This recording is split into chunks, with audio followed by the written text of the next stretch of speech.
꿈을 꾸는 곳이 아닌 실현시키는 이곳. 글로컬대학 대구보건대학교에서 만나요.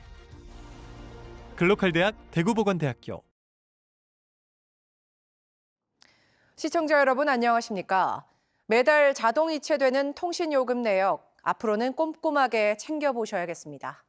한 통신사가 해지 요청을 한 소비자 계좌에서 5년 동안 400만 원이 넘는 돈을 인출해 갔습니다. 이 소비자는 2차례나 해지 요청을 했지만 요금이 계속 빠져나갔다며 분통을 터뜨리고 있는데요. 해당 통신사는 해지 절차가 제대로 마무리되지 않아 생긴 일이라며 취재가 시작되자 인출해간 요금에다 이자까지 돌려줬습니다. 박동주 기자입니다. 대구에 사는 박모 씨는 최근 자신의 통장 내역을 보고 깜짝 놀랐습니다. 2021년 1월부터 지난달 25일까지 5년 가까이 KT 통신요금으로 매달 6만 원에서 7만 원이 빠져나갔기 때문입니다. 전체 인출금은 400여만 원. 박 씨는 2020년 8월 KT에 통신사 이동을 이유로 해지를 요청했는데 자신도 모르게 요금이 인출됐다며 분통을 터뜨립니다. 제가 해지하기 위해서 다른 방송을 한다고 이야기를 사전 이야기했지 않습니까? 이야기했는데도 불구하고 이 사람들이 해지를 안 하는 이유는 저는 그게 더 괘씸한 거예요. 더 황당한 건 해지 요청을 2차례나 했다는 것. 2020년 8월 해지 요청에도 돈이 빠져나가자 2022년에도 해지를 신청했습니다.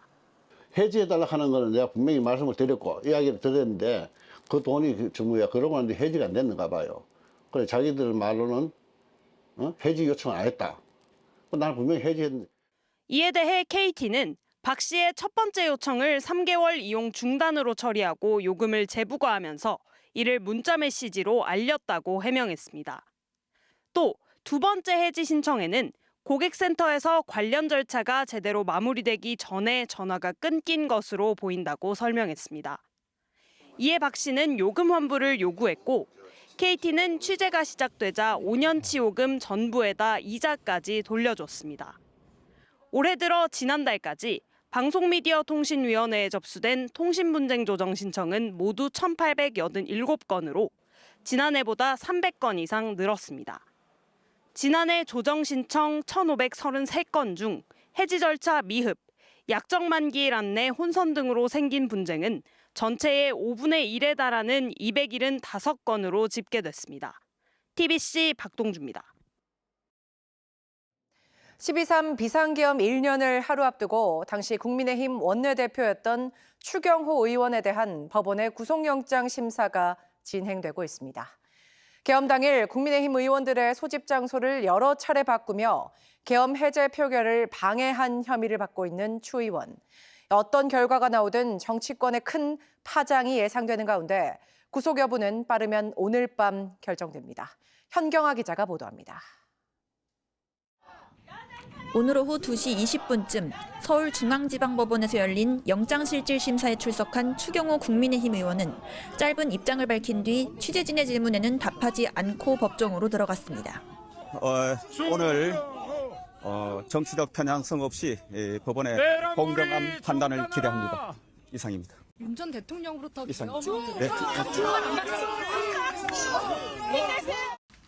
추 의원은 지난해 12월 3일 비상계엄 선포 이후 비상의원총회 장소를 국회와 당사로 여러 차례 바꾸면서 계엄 해제 표결을 방해했다는 혐의를 받고 있습니다. 반면 추 의원은 계엄 해제 표결 불참을 유도하거나 요구하지 않았다며 혐의를 전면 부인하고 있습니다. 추 의원의 구속영장이 발부될 경우 더불어민주당은 국민의힘에 대한 위헌정당 해산 심판 공세를 더욱 강화할 것으로 전망됩니다. 또 내란 특검은 현 단계에서 영장 청구는 추 의원이 마지막일 것이라고 밝혔지만 당 전체로 수사가 확대될 가능성을 배제할 수 없다는 지적이 나옵니다. 추 의원이 구속을 피하면 여당의 내란 프레임이 국민의힘에 대한 과도한 탄압이라는 명분에 힘이 실릴 것으로 보입니다. 추 의원은 내년 지방선거 대구시장 후보군에 포함되어 있어 구속 여부에 따라 대구시장 선거 판도에도 영향을 미칠 것으로 예상됩니다. 정치권 전체가 추 의원의 구속 여부에 촉각을 곤두세우고 있는 가운데 영장 발부 여부는 오늘 밤이나 비상계엄 1년이 되는 내일 새벽 결정될 전망입니다. TBC 현경아입니다. 대구 농수산물 도매시장 이전이 기재부 예타를 통과하면서 내년부터 이 사업이 본격화될 것으로 보이는데요. 문제는 국비 1,000억 원을 제외한 나머지 사업비 2,900억 원을 마련해야 한다는 겁니다. 대구시는 지방채를 발행해서 충당하고 도매시장 부지를 개발해 갚겠다고 하지만 계획대로 될지는 지켜봐야겠습니다. 김용우 기자가 보도합니다. 시설 현대화 사업과 관련해 5차례 연구 용역과 오랜 공론화 과정 끝에 달성군 합의면 이전이 확정된 대구 농수산물 도매시장. 총 사업비는 4,460억 원으로 추산됩니다. 이 가운데 토지 보상에 필요한 550억 원을 달성군이 부담한 뒤 50년 동안 대구시에 무상 임대하는 방식으로 추진될 계획입니다. 대구시는 국비 1,000억 원을 제외한 나머지 비용 2,900억 원을 지방채를 발행해 조달할 계획입니다. 감정평가를 거쳐 산출한 기존 매천동 도매시장의 가치 추정액은 3,300억 원. 이를 근거로 지방채 원금과 이자를 갚기에 충분하다는 게 대구시의 판단입니다. 기존 부지에 대한 가치가 지금 3천억 이상의 가치가 충분히 나올 수 있다는 예비 타당성 BC에도 반영이 됐습니다만 그 부분이 충분히 시비 지금 근 3천억 가까이 됩니다만 충당 가능하다. 내년 상반기 후적지 개발을 위한 마스터 플랜을 마련해 실행에 옮긴다는 계획이지만 상황은 만만치 않습니다. 부동산 경기 침체가 이어지면서 추정액만큼 제값을 받고 매각이 추진될지 예단하긴 일러 보입니다. 또 세수 부족으로 내년에 2천억 원 규모의 지방채 발행을 예고한 데다 신청사 건립 비용까지 빚으로 충당할 경우 재정 불확실성이 커질 가능성도 큽니다. 시비가 2,900억을 내는 거지 않습니까? 근데 이제 이게 29년부터 공사를 딱 하는데 29년에 이게 딱 팔린다는 보장이 없지 않습니까? 일단 예를 들어 시가 뭐 지방채나 뭘 내고 그 다음에 이걸 가지고 나중에 팔아가지고 해야 되지 않습니까? 연구 용역과 공론화 과정을 거듭한 우여곡절 끝에 농산물 도매시장 이전 사업에 물꼬는 트였지만 갈 길은 너무나 멀어 보입니다. TBC 김용우입니다. 경북과 강원 10개 시군이 영천에서 양구까지 내륙을 관통하는 남북 구축 고속도로의 조기 건설을 촉구하고 나섰습니다. 영양과 인제 등 10개 시군은 공동 건의문에서 전국에서 고속도로 접근성이 가장 떨어지는 내륙 지역이어서 갈수록 낙후되고 있다며 국가 차원의 대책을 요구했습니다. 국토교통부는 2023년 7월부터 강원 내륙과 경북 북부권의 고속도로 건설 타당성을 조사하고 있습니다. 10년 만에 2부 리그로 강등된 대구FC 혁신위원회가 선수단 쇄신을 최우선 과제로 하는 최종 혁신안을 내놨습니다. 혁신안에는 포지션별로 A급 선수 비율을 높이고 프랜차이즈 스타 이적을 막기 위한 특별 관리와 함께 세징야 의존도를 줄이기 위한 공격진 보강 등이 제시됐습니다. 또 관리감독 권한 강화 등 조직 쇄신과 사무국 재정비 방안도 주문했지만 대구FC 서포터즈 연대는 말뿐인 혁신의 유감이라며 신임 단장 조속 선임과 혁신위 활동 내역 공개를 촉구했습니다. 오늘 사임한 조광래 대표이사는 2부 리그 강등에 대한 깊은 책임을 느낀다며 사과했습니다. 경북의 직업계 고등학교 취업률이 5년 연속 전국 1위를 기록하고 있습니다. 실습 중심의 교육에다 지역 산업에 연계한 진로 정책이 그 효과를 거두고 있는데 AI를 접목한 디지털 인재 양성에도 힘을 쏟고 있습니다. 김영환 기자의 보도입니다. 의성의 한 직업계 고등학교 교실에서 AI 수업을 받는 학생들의 손이 분주합니다. 모르는 문제들을 선생님에게 질문하며 기초부터 탄탄히 다집니다. 대부분 수업이 실습 중심으로 이루어지는 데다 미래 산업 전반에 필요한 기술 역량을 키우는 데 집중돼 취업에 실질적인 도움이 되고 있습니다. 빅데이터 분석과 인공지능 기초를 수업 듣고 있고요. 기초부터 심화까지 수업을 들으니까 이 경험이 나중에 취업을 할 때도 좋게 응용이 될 것 같습니다. 이처럼 실습 중심의 맞춤형 수업이 경북 지역 50여 개의 직업계고 취업률 상승에 큰 영향을 미치고 있습니다. 교육부 자료를 보면 2020년부터 경북 직업계고 졸업생 취업률은 전국 평균을 훨씬 뛰어넘어 지난해 69.5%까지 크게 상승했습니다. 이 같은 취업률은 지난해까지 5년 연속 전국 최고를 기록하는 성과를 냈습니다. 지자체와 교육청이 협력해 직업계고와 기업 연계를 통해 인재를 양성하는 직업교육 혁신지구 사업과 지역 산업과 연계된 맞춤형 취업 교육 과정 운영 등이 역할을 했다는 분석입니다. 경북교육청은 앞으로 AI 교육을 강화해 미래 신산업 분야의 전문 인력 양성에도 힘쏟을 계획입니다. 우선 교사들의 AI 전문성 강화를 위해 가지고 아주 적극적으로 지원을 하고 그런 교사들 준비된 상태에서 양질의 AI 전문 기능 인력 양성에 최선을 다하겠습니다. 학령 인구 감소와 이공계 기피 현상이 심화되는 상황에서 경북 직업계고의 선전은 직업교육의 새로운 방향성을 던져주고 있습니다. TBC 김영환입니다. 앞서 보신 것처럼 경북 직업계고등학교의 차별화된 프로그램이 전국적으로 두각을 드러내고 있는데요. 이 경북 교육을 이끌고 있는 임종식 교육감을 정성욱 기자가 만나봤습니다. 교육감님 안녕하십니까? 예, 반갑습니다. 먼저 경북 지역 직업계고 졸업생 취업률이 지난해까지 5년 연속 전국 1위를 기록했는데 이렇게 취업률이 높은 이유와 함께 성과부터 짚어주시죠. 대학을 많이 가다 보니까 그 눈높이에 맞는 직장을 구하지 못해서 집에 머물고 있는 학생 숫자가 50만이라는 참 그런 엄청난 일이 일어나고 있습니다. 그래서 고등학교에서 자신의 그 재능에 맞는 기능을 키우는 것, 이것이 꼭 필요하다고 생각하고 특성화 고등학교를 육성하는 데 굉장히 노력을 했고 그 결과 우리 경북에는 정말 좋은 전국적으로 알려진 특성화 고등학교가 많이 있습니다. 경북교육청이 지난해 전국에서 가장 먼저 도입한 해외 유학생 유치 사업이 어떻게 진행되고 있습니까? 지난해 4개국의 학생들을 8개 특성화 고등학교에 받았습니다. 그래서 학생들이 우수한 학생들을 선발해 와서 잘 적응을 하고 있는데 올해는 그 타시도 교육청에서도 우리의 이러한 사업을 벤치마킹해서 함께 하고 있고 우리 경북 교육이 중심이 되어서 협의체를 운영하고 있습니다. 사업 성과가 좋고 학생들이 굉장히 적응을 잘하고 있어서 내년에는 우즈벡 학생들까지 포함해서 5개국을 운영할 그런 계획입니다. 교육 자치가 시행된 지 벌써 30년이 지났습니다. 그동안 가장 큰 성과는 무엇이라고 보십니까? 무엇보다도 이 교육의 재정의 투입이 과거보다는 굉장히 좋아졌다는 그런 말씀을 드리고 싶습니다.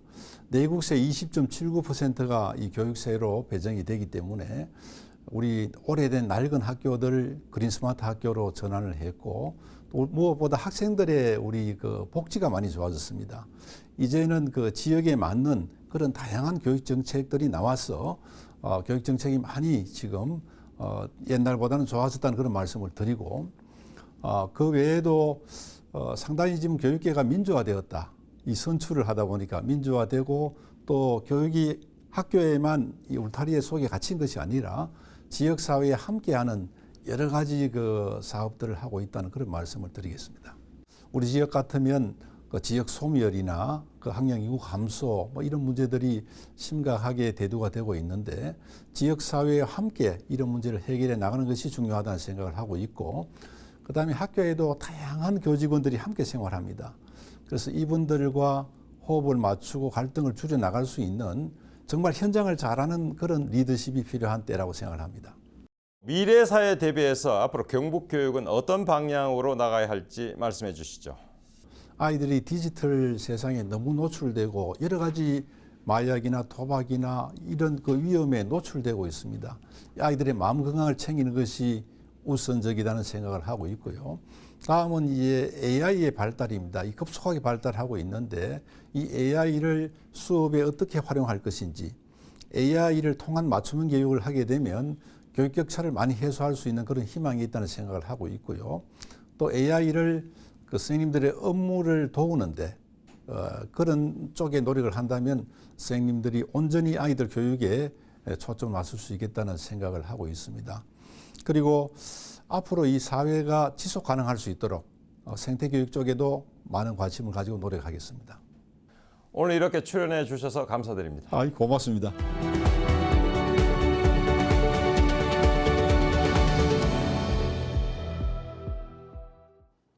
최근 5년간 대구에서 김치냉장고 화재가 50건 넘게 발생한 것으로 나타났습니다. 대구 소방안전본부에 따르면 2021년부터 올해 10월까지 지역에서 발생한 김치냉장고 화재는 57건으로 이 가운데 90%가량이 위니아 딤체 제품으로 집계됐습니다. 특히 화재 40건은 제조사 리콜 대상인 2005년 9월 이전 생산 모델이었고 화재로 인한 피해 규모는 부상 8명, 재산 피해 24억 원입니다. 학령 인구 감소에도 경북대 사범대 부설 초등학교가 2026학년도 신입생 모집에서 22.3대 1의 경쟁률을 기록했습니다. 신입학 경쟁률이 해마다 높아지고 있는 경북대 사대부초는 학부모들이 국립초등학교 상설 연구학교이자 국공립 최초 IB 초등 프로그램 인증 학교라는 점을 주요 지원 동기로 밝혔다고 설명했습니다. 대구 경북의 소비자 물가가 과일, 곡물 등 신선식품 가격과 석유류 가격 상승 영향으로 2달 연속 2%대의 상승률을 기록했습니다. 동북지방통계청의 소비자 물가 동향에 따르면 지난달 대구 경북의 전년 동월 대비 소비자 물가 상승률은 각각 2.2%와 2.5%였습니다. 신선식품 가격 상승이 전체 물가를 끌어올렸는데 대구에서는 귤 가격이 전년보다 33.9% 올랐고 경북에서는 쌀이 19% 상승했습니다. 또 국제 유가 영향으로 석유류 가격도 큰 폭으로 상승해 대구의 경유는 11.5%, 휘발유는 5.7% 올랐고 경북 역시 경유가 10.2%, 휘발유 5.2% 상승했습니다. 더불어민주당 소속 포항시 의원 7명이 김일만 시의회 의장에게 의회 사무국장 A씨에 대한 징계 요구서를 제출했습니다.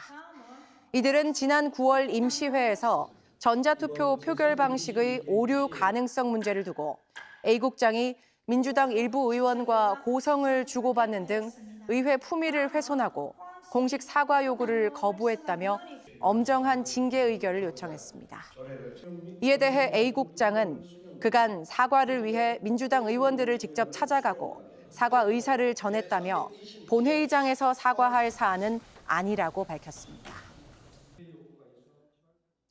65세 이후 평균 생존 연수를 뜻하는 기대 여명 수치에서 대구 경북이 전국 평균을 밑도는 것으로 나타났습니다.